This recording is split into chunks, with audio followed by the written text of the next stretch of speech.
Hey Paul, are you ready to go get some food? I'm dead tired. I'm not going out for anything. If you want, I can cook you up a chuck steak on my George Foreman grill. You want me to eat a chuck steak?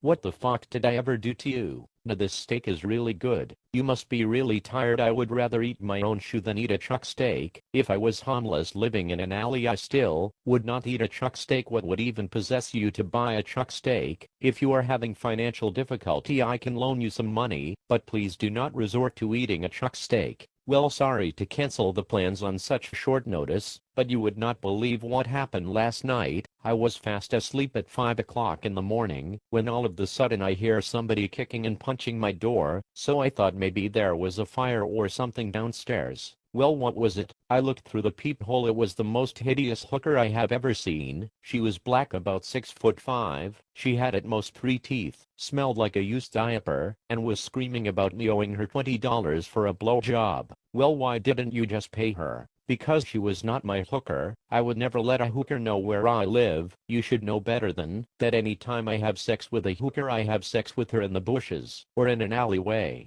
That is smart thinking. So who was she there for? My downstairs neighbor. When I opened the door, she started to tell me she was sorry and that she had the wrong person, but she was not leaving until, and I quote, "that broke ass nigga get me my cheddar." Why didn't you just tell her to leave? I told that AIDS infested bitch to get the fuck off my property, and told her that if she didn't, I would go back in my house to get my baseball bat and smash her hideous face into a million pieces. So then she left? No, that just made her madder. She told me that if I kept talking to her, she would go get her pimp Tariq to fuck me up. But I figured any pimp who is stupid enough to employ such a hideous scallywag is not somebody worth fearing, so I ripped the wig off of her head and threw it on the roof. Did that shut her up? No, she started yelling even louder, snapping her fingers in my face and doing that angry thing black women do with their neck when they are mad, but I could not even respond to her, because she looked exactly like Dennis Rodman when she didn't have the wig on, and I could not stop laughing. This story just gets more and more ridiculous. It gets better. She calls her pimp, and he pulls up on my block, and I could not believe what I saw. Her pimp was a white guy, and he was wearing a red suit. He looked like a fucking rotten tomato. I was laughing so hard I almost fell down. I swear I would have given these crackheads $20 just for the entertainment of it all. I did not even know they had white pimps. Did she ever get her money?